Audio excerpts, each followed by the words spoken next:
Jai Shri Krishna, Jai Shri Ram, Jai Shri Lakshmi Nrsimha. So today I would like to talk about the skeletal system and especially the bones in them. So we have bones, cartilage and joints in the skeletal system, and today the topic is going to be about the bones. So bones are really wonderful architecture of the Supreme Lord who has made it in our body and provided us with that comfort of able to stand, able to sit and do all actions. So let us explore this wonderful world of bones, and today is going to be just an introduction to these bones and also just an overview on the different types of bones, the classification of the bones. So the actual videos on each bone I should try to make it in the future. So let's begin with the classification. In the skeletal system we have three parts: the bones, cartilage and joints. So this is one of the basic information that's very necessary. And over here we have the skull, the vertebral column, and so basically in the skeletal system we have the axial skeleton and the appendicular skeletal system. The axial skeletal system is basically the main parts of the body that includes the skull, the vertebrae. So these two portions are very important, and they actually form the main parts and the most vital portions. And the appendicular skeleton is those present on the extremities, that is the hands, the legs and the clavicles and all of the parts of the body, the legs, and all of that is called the appendicular skeleton. And today we are going to explore the different types of bones present in both the axial and appendicular skeletons, and I shall just give an overview of them. I've just drawn a few of them just to support my speech now today. So we should begin with the skull. It's a very important part of the bones. Okay, first let's start with the use of bones. So why are bones needed? They actually give a frame to our body and act as a biochemical lever with the bone. The bones and the muscles together form the biochemical lever for us to move our hands, to do everything. The muscles give the pull and the bones are the biochemical levers. So this is a very important portion. And the next thing is that bones actually have a lot of minerals. So whenever the body has very less minerals, circularity, the body removes the minerals from the bones and passes it on to the blood, the circulation and different fluids in the body. And when the minerals in the bones become less, then the body provides the minerals through blood supply. So this is the way we balance it through the bones. So the mineral supply is balanced through the bones mainly, and we have a lot of minerals inside the bones. And the third thing is bone actually contains a bone marrow in empty spaces within the bones. So this portion is especially very important because it has a lot of nutrients, and when there's nutrient imbalance in the body actually compensates it with the bones and also brings a lot of nutrition and stores it inside the bone marrow. So this is a very important portion. And now we shall see the skull. It is a part of the axial skeleton. The modern scientists have divided the skeleton into two parts, axial and appendicular. And the axial skeleton is basically the temporal, parietal. So we have two parts in the axial skeleton of the skull, paired and unpaired. So paired bones are basically joint, not exactly permanent. Yeah, they're permanently joined, and they're not and they are completely paired with the other bones, the whole skull. Unpaired bones are those which are not completely paired and they are separated, though they are part of the skull. So here we should see the paired bones: temporal, parietal, maxilla, lacrimal, palatine, zygomatic, nasal, inferior nasal conchae. These are all the bones that are present in the skull which are paired. Temporal bone is if you have the skull, the lateral view of the skull. There's a bone over there which extends to the base of the skull, to the foramen magnum, which is a large hole down, and that is called the temporal bone. And then we have the parietal bone. It is on the top of our skull over here. This portion is the parietal bone. So two parts of the parietal bone are actually having a suture. It's called the sagittal suture. And then we have the maxilla. Maxilla is the upper jaw, which is also a paired bone. It is connected to the whole skull. So basically the skull is classified in two parts. One is the cranium and the other the mandible. So mandible is generally not regarded as part of the cranium. Cranium means the whole skull without the mandible. So the mandible is a lower jaw. It's an extra bone that's not not the part of the cranium, but it's a part of the entire skull and it's unpaired. So next we have the maxilla, which I talked about now. Lacrimal. Then we have the palatine bone. The palatine bone is under our tongue. Actually, we have a bone over there. That's the palatine bone. And there are various fixtures in this palatine bone. The zygomatic bone is present over here. What you can see over here is the zygomatic bone. We have a zygomatic arch over here also. This is zygomatic arch. And then we also have the nasal bones. And this is actually cartilage or nose, and when the nose is removed and we have just the bone over there, the two bones are joined to form a nasal cavity are called the nasal bones, and inside them we have the inferior nasal concha. So they are inside, so we call they are a little bit down and they are on the inside, so we call the inferior nasal concha.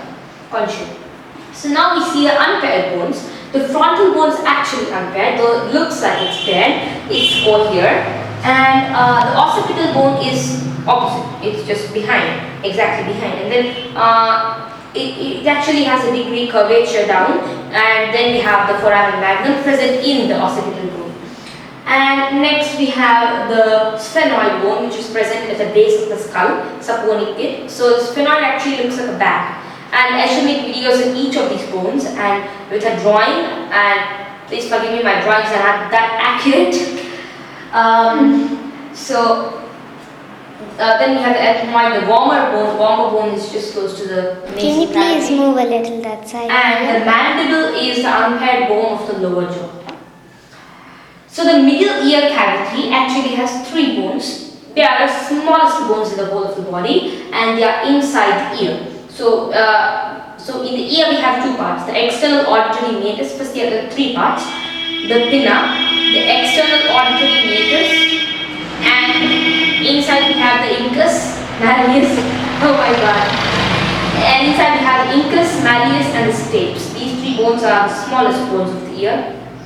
My ear actually tore in the vehicle came. Just joking.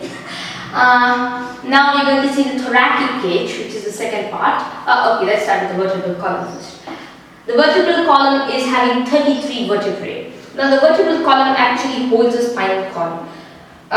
Just like the skull is a box for the brain, it provides a lot of protection to the brain. That's one of the most important functions of the bones, to provide a protection and a box for different vital organs. For example, we have the spinal cord, which is a very sensitive and vital organ. So we have the vertebral column surrounding it, and then we also have this brain, which is a very important part, which is also surrounded by the skull. And the skull also hosts the different senses like eyes and nose, mouth and ears, all of that. And like this, and also the sense of balance. So all of this is hosted inside the skull. And the same way, the vertebral column gives protection to the main organ, that is the spinal cord. And in the same way, the ribs, etc., and the sternum gives support and protection and hold together the heart and other vital organs that are present in the skull. Now we should see the 33 vertebrae. 7 of them are called cervical vertebrae, and they are quite small, as they are supposed to, as they don't hold that much weight. The thoracic vertebrae are a little bit large. The lumbar vertebrae are also very large. They are 5 in number. The thoracic vertebrae are 12 in number, and the sacral vertebrae are 5 in number. The coccyx is having 4. They are fused together to form the coccyx. So I shall also draw this bone. It's a very special bone. And next we have, I shall just show you two important bones over here: the atlas vertebra and the axis vertebra. And sorry, I forgot to show you the skull bones. Just a few of them that I've shown. So the norma verticalis. So the bone is studied in, so the skull is basically studied in 5 views. So I'm going to show you norma verticalis out of that. And norma verticalis is like this. So when you see the skull from the superior view, you see the frontal bone over here, and the parietal bone here, another parietal bone here, you see the sagittal suture here, and then you have the occipital bone over here behind. So this is how the superior view of the skull looks like. And now we should see the vertebra that we're talking about. I've drawn the two main vertebra. We have a typical vertebra. The 7th cervical vertebra is also a very special one. And a typical vertebra would not be like this. These are awkward and special vertebrae. And I've just drawn the two most important ones of them which hold the skull. The whole weight of the skull is on these two. That's why they call the atlas and the axis vertebrae. The axis is especially very strong, and I shall explain this bone in detail because it's one of the most important bones, and the reason why people die due to execution is because of these two bones and their fractures of this area called dens. And totally we have 33 vertebrae. Next we shall see the thoracic cage. The thoracic cage is having 12 pairs of ribs. That is around 24 ribs. And also the sternum and the xiphoid process or the xiphi sternum is also present in this part, thoracic cage. And I just drawn a sternum, and it is out of order, I know that, I'm not drawing that well, but this is just an overview of how the sternum would look like. And this is called the xiphoid process or the xiphi sternum. And the next thing we have here is the appendicular skeleton. Now we saw a few facts about the vertebral column, the skull forming the axial skeleton. Now we shall have two parts of the appendicular skeleton, which are the upper limb skeleton and the lower limb skeleton. The upper limb skeleton ends with the hip, and the lower limb skeleton starts with the hip. So the upper limb skeleton is having the clavicle bone. So here we have the clavicle bone like this, over here. And next we have the radius. The radius and the ulna are two bones over here. Let's start from here. So we have the radius, we have the humerus over here. Then we have the radius and ulna over here. They join with the scaphoid etc. bones here, carpal bone. Then they join with the metacarpals over here, and then it leads to a hand. So this is how it forms. So we have the clavicle over here, then the radius, then the humerus, then the radius and the ulna. Humerus is the bone which we have in our arm, and the radius starts from here, radius with the ulna, a pair of bones, something like this. And then we have our hand on top of that, articulated with that. So basically articulation is the joint of two bones. When two bones join with each other, they act as known as articulation, and both the bones actually have a fixture over there. And next, the humerus is present over here as we saw. The scapula is on two sides. We have one scapula here and one scapula here. So the scapula is connected to the clavicle. And next we have the 8 carpal bones. So the carpal bones are actually small bones present which actually form the joint between radius, ulna and the whole hand. There are 8 very special small bones, and I should just name them: scaphoid, lunate, triquetral, pisiform, trapezium, and also we have the trapezoid, capitate and hamate. These are the 8 bones present in the hand, and I shall make a detailed video on these bones also. And the metacarpals are basically 5. We have one over here, a metacarpal from here to here, and we have one metacarpal here in this finger. So each finger has a particular metacarpal that is a base for it. What we see on our palm, behind the palm we have the metacarpals. And the metacarpals are very important portions. The back of the palm and the palm are supported by metacarpals. And then we have the 14 phalanges. In the phalanges we have 3 portions: distal phalanx and the middle phalanx, and we also have the proximal phalanx. So the distal phalanx is so the thumb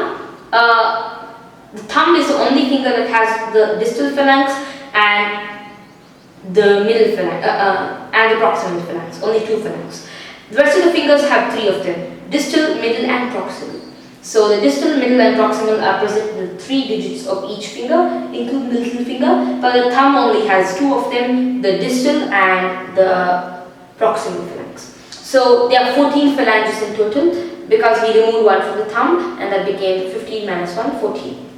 So 14 phalanges, 5 metacarpals, 8 carpals, and this much is our upper limb skeleton, and our lower limb skeleton is. Okay, just before finishing this one, very interesting point, because I'm doing some research in astrology, and I found one very special point in the hands. The hand has 8 carpals, 5 metacarpals and 14 phalanges, and this amounts to 27 bones. 27 bones of the whole hand is basically correlating with the 27 nakshatras in astrology, and that's why palmistry is a very important science. And palmistry takes the 9 planets, and those who are familiar with palmistry know that there are 9 planets in different fingers and different parts of the hand.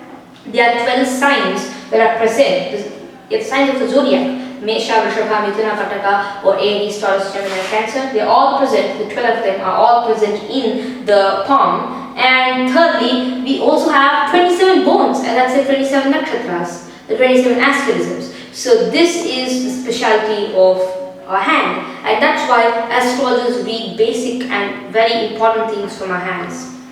And now we will see the lower limb skeleton, that is the ilium, the ischium, the pubis, the femur, the tibia, the fibula, 8 tarsals, 3 cuneiform bones, 5 metatarsals, and 14 phalanges. Let me explain each one of these. The ilium, the ischium, and the pubis are all present in the hip, the whole hip, and the pelvis is formed by the ilium, ischium, and the pubis. The femur bone is present in the, it actually articulates with these hip bones and finally joins down to the knee. From the hip to the knee, we have the femur bone.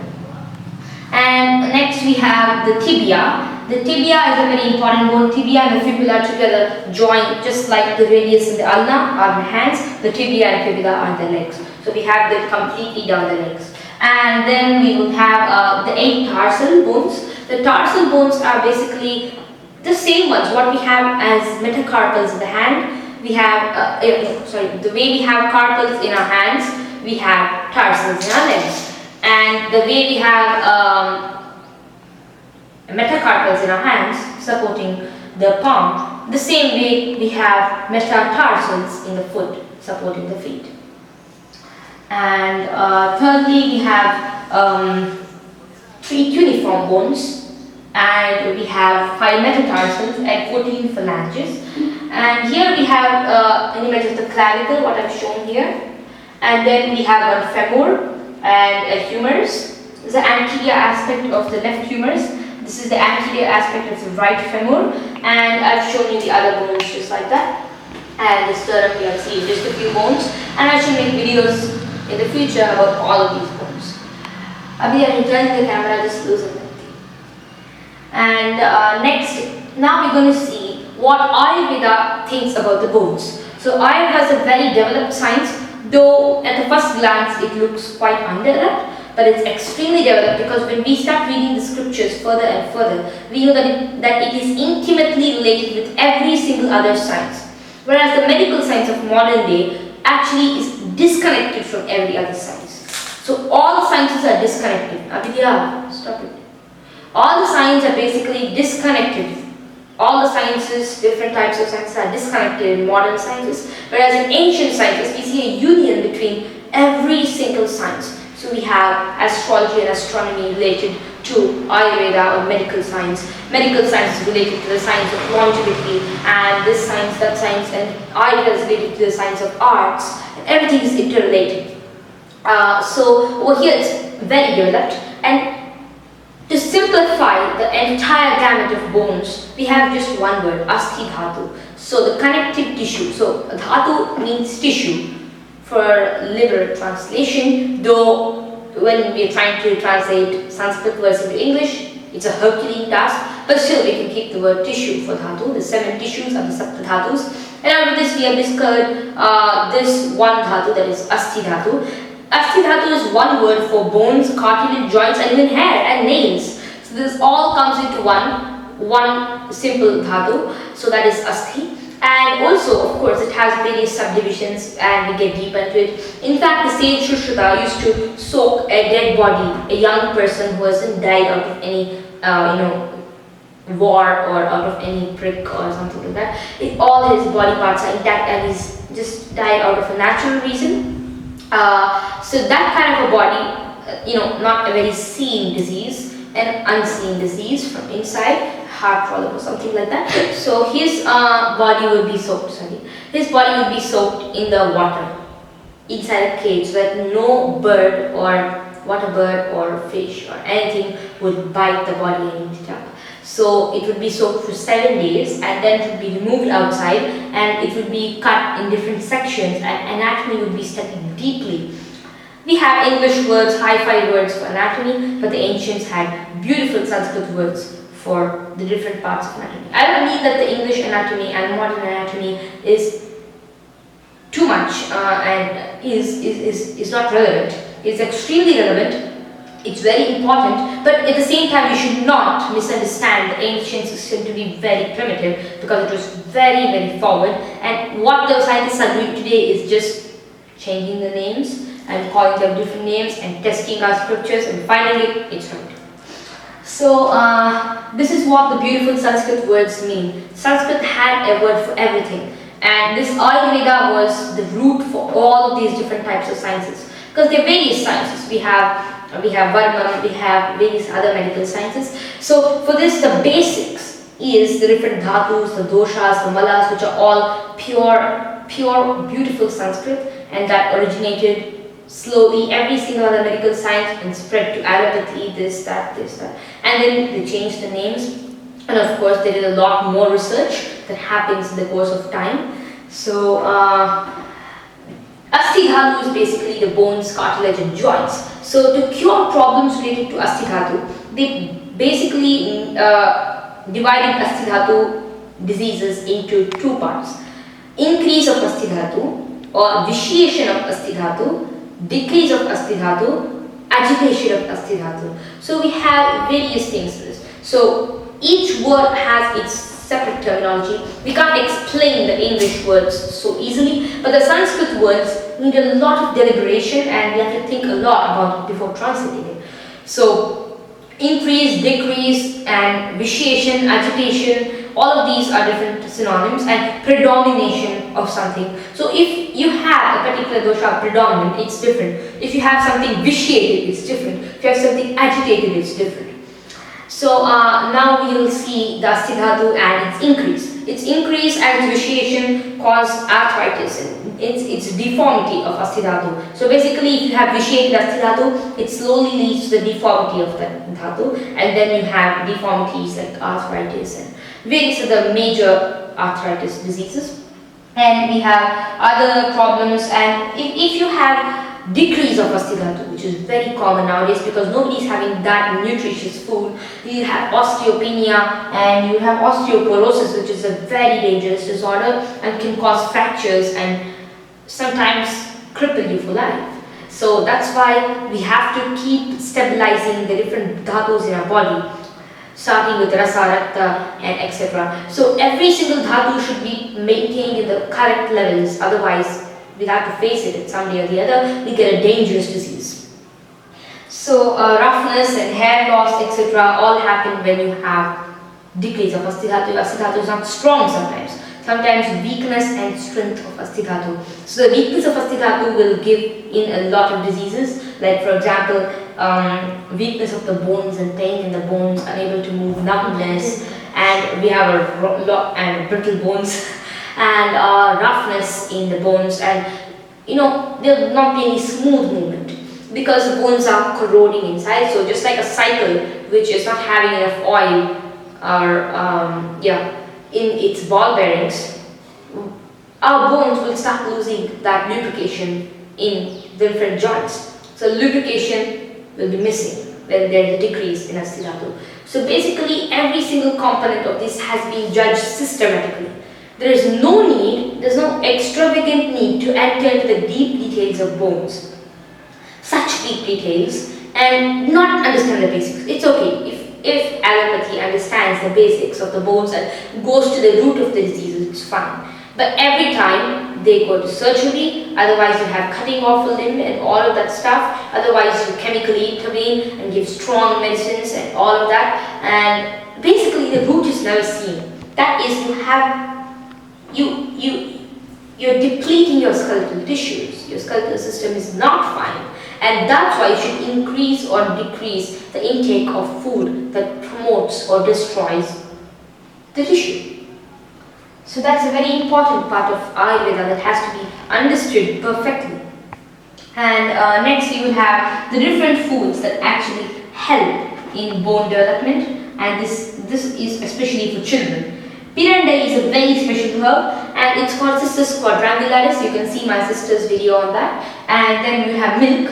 Milk has a lot of calcium, and calcium helps in bone development. Brown rice, ragi, and curd, vitamin D, and so many more herbs are very good for bone health, and I shall make a separate video and a very large video on this subject of different herbs and how they can help in bone development.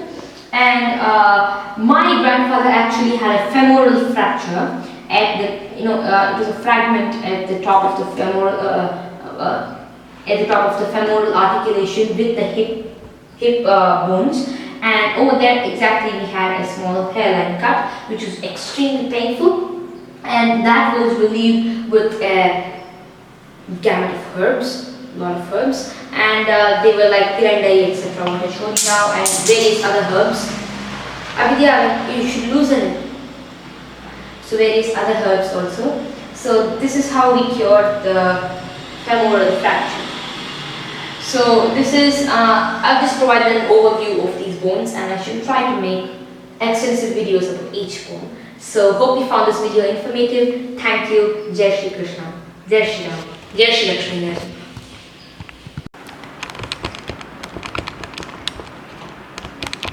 Why is that happening, Aviya? Aviya, why is it happening? My bones are brittle, bhaiya. Jai Shri Krishna, Jai Shri Ram, Jai Shri Lakshmi Narasimha. So today I would like to talk to you about the evil baby.